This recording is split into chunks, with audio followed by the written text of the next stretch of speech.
योगेश जी, हर हर शंभू। हर हर शंभू। विक्की भाई कैसे हैं आप? बढ़िया, क्या बात है। आप बहुत खुश लग रहे हैं मुझे आज आप। तो मैं हाँ, जानना चाहूँगा इस खुशी का कुछ तो होगा। विक्की भाई खुश होने वाली बात है।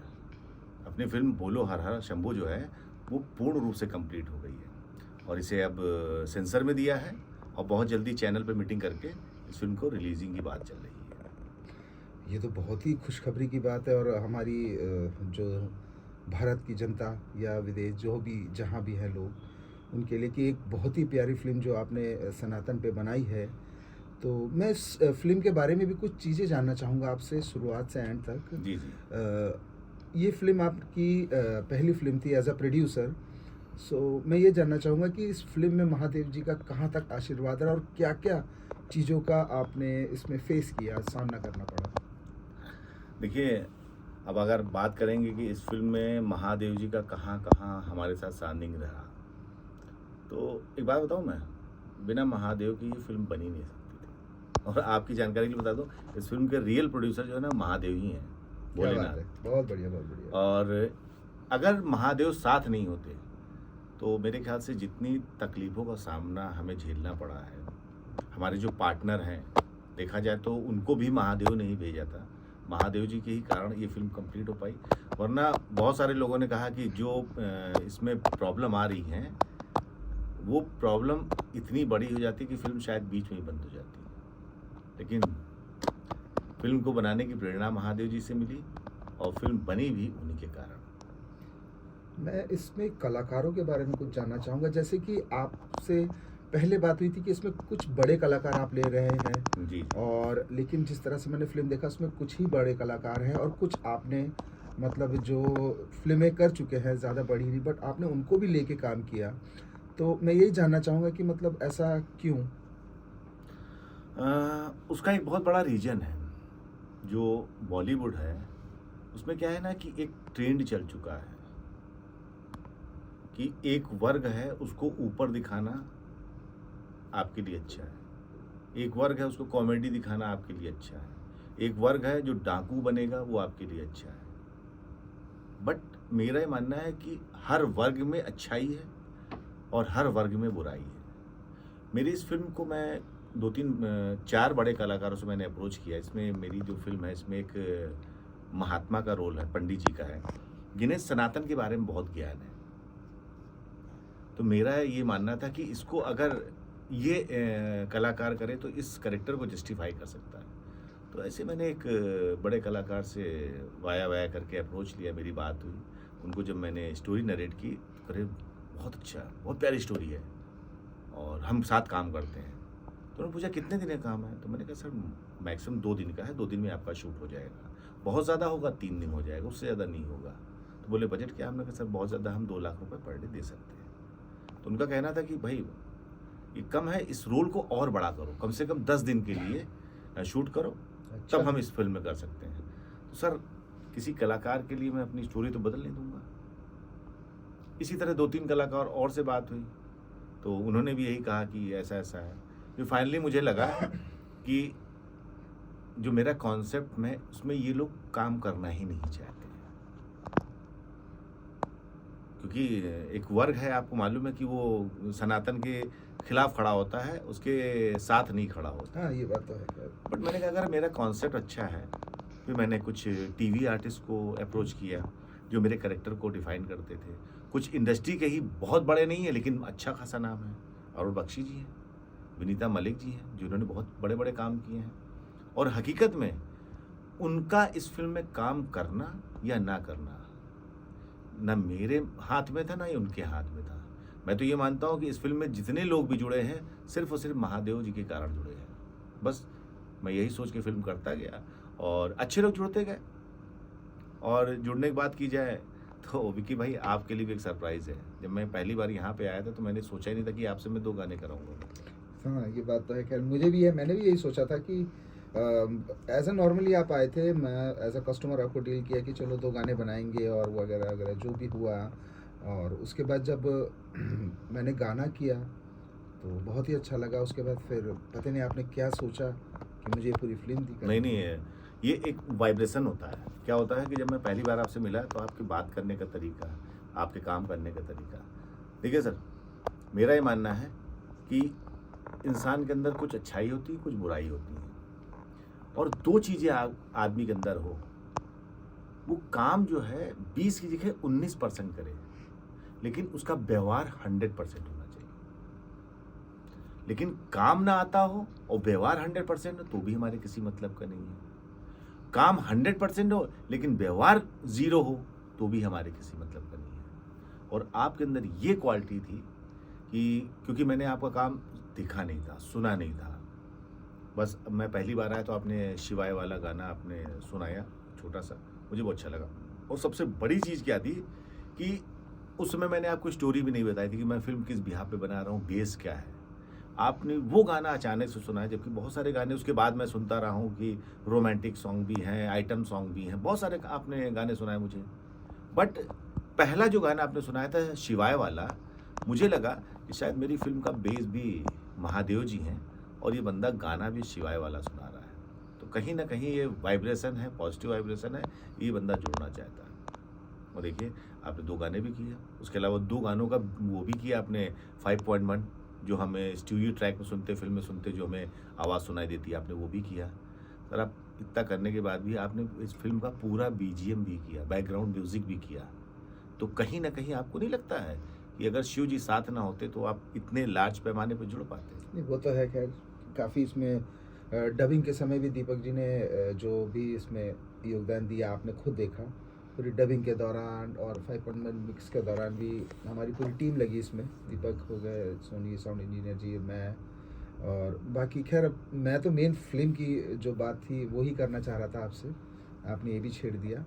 तो मैं ये जानना चाह रहा था कि जो आजकल के जनरेशन को जैसे जैसे मैंने बीजीएम करते समय मुझे इसमें सनातन का एक बहुत ही ज़्यादा मतलब जो मेन हीरोइन है सनातन के बारे में बोलती हैं और उसमें वाक़ई मुझे भी बहुत कुछ सीखने मिला कि मतलब सनातन साइंस वगैरह एवरीथिंग जो वर्ल्ड में चल रहा है वो सब सनातन के ही थ्रू सनातन बेस मतलब गीता हमारी जो क्या बोलते हैं रामायण सब कुछ उसी में ही है। तो आपने जो ये शिक्षा दी इसके लिए तो बहुत बहुत थैंक यू। और मैं यही जानना चाहता हूँ ये सब ख्याल ये सब कॉन्सेप्ट मतलब कहाँ से कैसे मैं सर आपको एक मतलब बात इट्स बताऊँ, रियली क्या बोलूँ जो हमारे शास्त्रों में लिखा है ना, वही विज्ञान है। आप एक छोटी-सी बात मैं करूँगा, ये जितने आविष्कार हुए हैं 16वीं शताब्दी के बाद के हुए हैं। अंग्रेज़ों ने जब भारत पे आक्रमण किया है, उस पे कब्ज़ा किया है, उसके बाद से ही ये आविष्कार हुआ, ये आविष्कार हुआ, ये आविष्कार हुआ। हाँ क्यों? जैसे ऑपरेशन लाइट एक एक्स, वाई, एवरीथिंग। ज़ेड है, जबकि हमारे क्या धन्वंतरी जो मतलब आज से 4000 5000 पूर्व जो है ना ऑपरेशन किया करते थे। आज हम उसको बोलते हैं कि हमने ऑपरेशन किया। अरे ये पद्धति हमारे यहाँ बहुत पहले थी। इसको हम लोग शल्य चिकित्सा बोलते थे। बट क्या होता है ना, घर की मुर्गी दाल बराबर।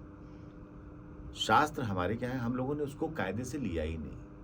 और ऐसा ट्रीट किया गया हमारे साथ कि संस्कृति बोलने वाला बेवकूफ़ होता है, टीका लगाने वाला मूर्ख होता है, चोटी रखने वाला उल्लू होता है। हमारा जो परिधान है, धोती कुर्ता, उसको हम लोग अवॉइड करते हैं। जीन्स टाई पहनने वाला, वो जो है ना स्मार्ट होता है, टाई लगाने वाला स्मार्ट होता है। हकीकत ये है कि अपने धर्म को जानो, अपने शास्त्र को जानो, अपने परिधान को जानो। जब तक आप इस चीज़ को नहीं जानोगे, आप कभी भी तरक्की नहीं कर सकते। ये चीज़ मैंने इस फ़िल्म में देखी और मैं यही चाहूँगा कि जनता भी ये चीज़ देखे। तो मैं ये भी जानना चाहूँगा कि मतलब इस फ़िल्म में जैसे मैंने आपको बताया दुःख तकलीफ़ तो आपने कुछ बताया जैसा भी जो भी कैरेक्टरों के बारे में लेकर। अभी ये फ़िल्म कंप्लीट हो गई है। कंप्लीट होने के बाद मैं ये जानना चाहूँगा कि मतलब कब तक ये जनता तक मतलब कब आप इस जो लोग एक्साइटेड हैं, जो लोग देखना चाह रहे हैं, जो लोग जल्द से जल्द मतलब कि ये सिनेमा में लगे, ओटीटी पे आए, तो मतलब क्या प्लानिंग है आपका कुछ ऐसा? देखिए, इससे पहले कि मैं ओटीटी के बारे में बताऊँ, फ़िल्म रिलीज़ के बारे में बताऊँ, मेरा एक बहुत आपने से मैं शेयर करना भूल गया। हमारे शास्त्र जो हमारे सनातन में ये पढ़ाया गया कि सभी का सम्मान करो। सभी में ईश्वर का वास होता है। सभी में प्राण होते हैं। ये आज की शिक्षा प्रणाली को नहीं बताया जाता। आज की शिक्षा प्रणाली को ये नहीं बताया जाता है कि शिव जी अपनी पत्नी को कंधे पे मृत मृत शरीर को लेके क्यों ब्रह्मांड में टहल रहे थे या घूम रहे थे। ये हमारे जो संस्कृति है, आज जो शिक्षा है, उसमें नहीं बताया जाता। सही बात, बिल्कुल। हमारे शिव जी नरमुंड की माला गले में डालकर क्यों चलते थे, उनका वो प्रेम जो है ना, उस प्रेम के बारे में किसी को नहीं बताया गया है। हमें शिव जी के ऊपर जल कैसे चढ़ाना चाहिए, हमें हमारे आज की जो शिक्षा प्रणाली में नहीं बताया जाता है। जो शिवलिंग है उसको लोग हंसी का पात्र बनाते हैं कि उसको उसकी तुलना गलत तरीके से करते हैं। लिंग होता है प्रकार, जैसे स्त्रीलिंग पुरलिंग, वो स्त्रीलिंग है, ये पुरलिंग है, और वो जो शिव जी का है वो यहाँ से लिया गया है। लेकिन लोग गलत अर्थ बताते हैं, और गलत अर्थ बताने का है क्योंकि हमारे पास उसका जवाब नहीं होता है। हमने वो शिक्षा ली ही नहीं, हमें वो शिक्षा मिली नहीं है। हमारे यहाँ तो शिक्षा वो वाली चली, अब आज की डेट में चल रही है। तो जब तक हम अपनी शिक्षा प्रणाली को सही नहीं करेंगे, हम अपने संस्कार, अपने सनातन, अपने शास्त्र के बारे में नहीं जान सकते। और अब बात रही फिल्म रिलीज की, तो मैं बता दूं, जी 3 बड़ी OTT टीम में हमारी बात चल रही है, और 2 ऐसी OTT टीम जो शायद रिलीज करने को भी तैयार हो जाए। बट फर्स्ट मेरा है कि अगर मैंने पैसा लगाया, मेरा पैसा लगा है, मेरे 2 पार्टनर हैं, और एक मेरी भतीजी लगती है, उसका पैसा लगा। हालांकि पैसा उसके पापा लगाया, लेकिन इस कॉन्सेप्ट को देख के, वो अंजलि है उसने पैसा लगाया, मेरा एक दोस्त है राजू दुबे, उसने पैसा लगाया है। इन लोगों ने तो प्रत्यक्ष और अप्रत्यक्ष रूप से हमारा साथ दिया है। वेरी गुड, बहुत बढ़िया। तो मैं चाहता हूँ कि वो भी सेफ हो जाए, और मेरा ये मानना है कि OTT पे पहले हमें इस फिल्म को देना है, और OTT से 2 ऐसे चैनल हैं जो रिलीज़ भी करते हैं। अगर उनसे हमारी डील रिलीजिंग की हो जाती है तो वही रिलीज़ करेंगे, थिएटिकल रिलीज जो होती है वही करेंगे, वरना OTT पे वो रिलीज़ करेंगे और थिएटिकल रिलीज़ हम करेंगे।